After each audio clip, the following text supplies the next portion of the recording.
시청자 여러분 안녕하십니까? 뉴스데일리 베스트 시작합니다. 국민의힘 대선 경선이 끝나고 윤석열 후보가 대선 후보로 확정된 이후 실시된 거의 모든 여론조사에서 민주당 이재명 후보를 큰 차이로 이기고 있다는 여론조사가 속출했었죠.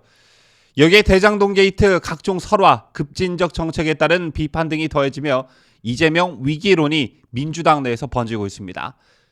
천신만고 끝에 이낙연 후보의 승복을 이끌어내면서 원팀이 구축된 듯 보여지나 이재명이 이른바 불안한 후보라는 게 부각되면서 민주당 지지층이 내용에 휩싸이고 있다는 것인데요.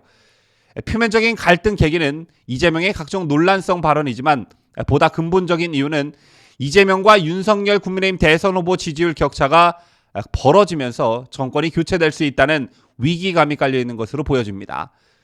여기에 더해 문재인 정부와 차별화하려는 이재명의 발언에 반발하고 있는 일부 친문 지지층들은 후보 교체까지 거론하고 있는데 이러한 심상치 않은 민주당 내부 분위기는 민주당 홈페이지 권리당원 게시판에 고스란히 표출되고 있습니다.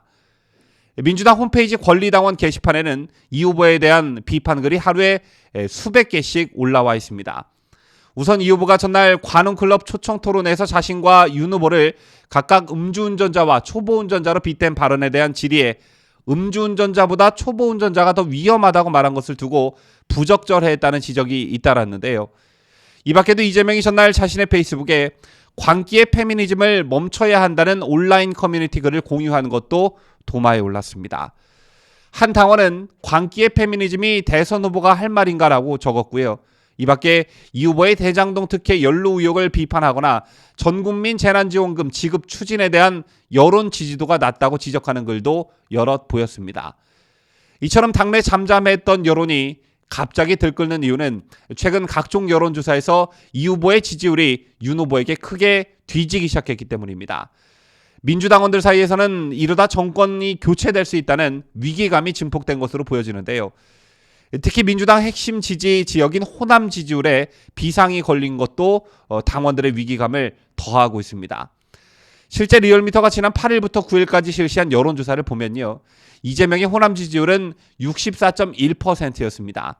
수치상으로 보면 굉장히 높아 보일 수는 있겠으나 이는 김대중 94.7%, 노무현 93.4%, 문재인 89.2%, 정동영 79.5%에 한참 못 미치는 수준인데요. 이 때문에 당내에서는 이러다 제2의 정동영 사태가 터진다는 우려들도 나오고 있습니다. 2007년 대선은 역대 대선 최저 투표율 63%를 기록한 가운데 48.7%를 얻은 이명박 한나라당 후보가 26.1%밖에 얻지 못한 정동영 대통합 민주신당 후보를 제치고 무난히 당선이 됐었죠.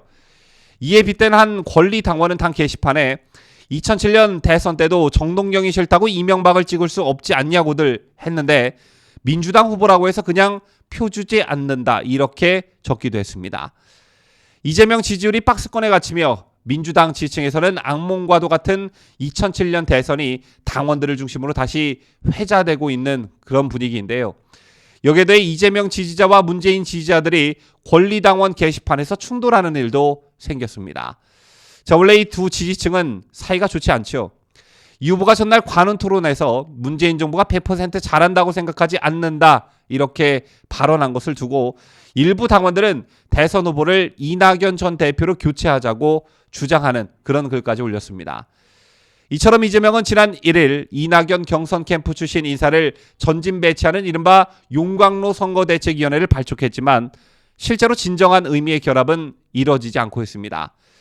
결합은 둘째치고 이재명으로는 안 된다, 이러다 정권 교체된다라는 위기감마저 팽배한 상황인데요. 이런 분위기가 고착화되면 자연스레 후보 교체론이 고개를 들 수밖에 없겠죠. 물론 경선에서 선출된 후보를 교체한다는 건 거의 불가능에 가까운 매우 어려운 일입니다만 이런 후보 교체론이 나오고 있다는 것 자체가 이재명은 물론 민주당에게 큰 아킬레스건으로 작용할 것입니다. 일단 후보 교체론이 고개를 들고 있는 이유는 크게 봐서 두 가지입니다. 그 첫 번째는 진정한 의미에서 민주당이 원팀이 되고 있지 못하다는 점인데요.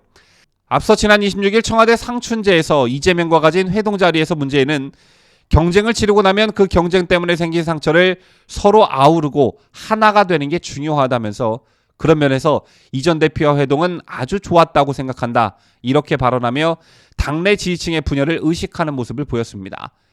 문제는 이 같은 발언은 친문 골수 지지층에게 원팀 대선에 동참해 줄 것을 간접적으로 호소함과 동시에 미래 권력인 이재명에게 유화적 제스처를 보내기 위한 어떤 의도가 깔린 것으로 해석이 됐는데요.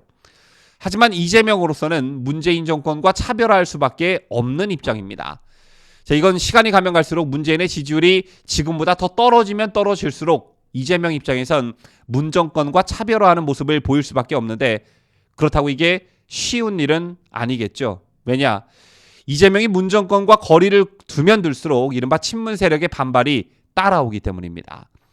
이 같은 이재명이 가진 딜레마를 타개하기 위해선 지지율이 좀 높아지고 이재명 대세론이 조기에 자리 잡혀야 하는데, 현재로선 그럴 기미가 보이지 않고 있죠. 자, 그 다음 후보 교체론이 고개를 들고 있는 두 번째 이유는 역시 대장동 리스크입니다. 현재까지 검경 수사 경과에 따르면 이재명이 대장동 게이트와 직접적으로 연관이 돼 있다는 어떤 혐의점은 발견되지 않고 있습니다. 하지만 이걸 고지고대로 믿는 국민이 그리 많지 않죠. 이미 국민들의 머릿속엔 이재명 하면 대장동, 대장동 하면 이재명, 이렇게 수학 공식처럼 머릿속에 깊게 각인되어 있습니다. 여기에 현재 수사를 진행 중인 검찰에 대한 불신도 그 어느 때보다 높은 상황이죠. 이건 실제 여론조사에서도 특검을 바라는 국민이 60, 70%에 달한다던가, 대장동 게이트가 누구 책임이냐 이런 질문에 민주당과 이재명 책임이다라는 답변이 월등히 높다던가 하는 그런 형태로 고스란히 나타나고 있습니다. 때문에 대장동 리스크를 품은 이재명의 대선 행보는 그야말로 불안정 그 자체라고 볼 수 있는데요. 당장 검찰 수사 결과를 차치하더라도 이재명은 대장동 게이트라는 깊은 구렁텅이에서 빠져나올래야 빠져나올 수가 없는 처지가 이미 되고 말았습니다. 그런데 언제 터질지 모르는 폭탄은 몇 가지가 더 있죠. 이른바 변호사 대납 의혹도 이재명에게 대장동 이슈에 버금가는 어떤 뇌관으로 적용할 수 있고요. 조폭 연루설도 대중들이 많은 관심을 가지고 있는 사안입니다.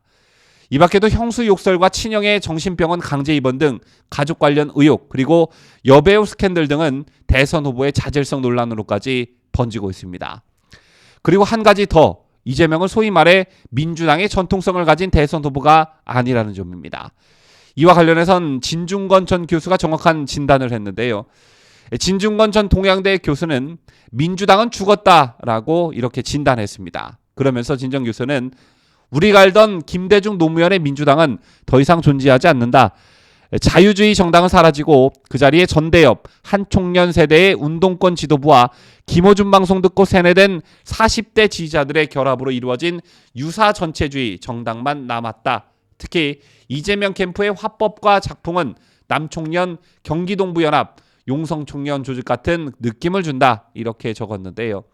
지금의 민주당도 그렇고 대선 후보로 뽑힌 이재명도 그렇고 김대중 노무현으로 대변되는 어떤 민주당의 정통성을 그들이 가지고 있지 못하다는 점을 비판한 것입니다.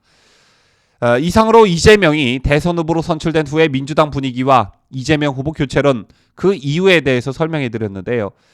반대로 우리 보수파 진영에서 보면 정권 교체를 할 수 있는 절호의 찬스라고 볼 수 있습니다. 민주당이 쪼개지고 분열할수록 우리는 좀 더 단합하고 뭉쳐서 꼭 정권 교체가 이루어졌으면 좋겠다는 바람을 여러분과 함께 가져봅니다. 지금까지 저는 자유대한민국을 수호하는 뉴스데일리 베스트 민앵커였습니다.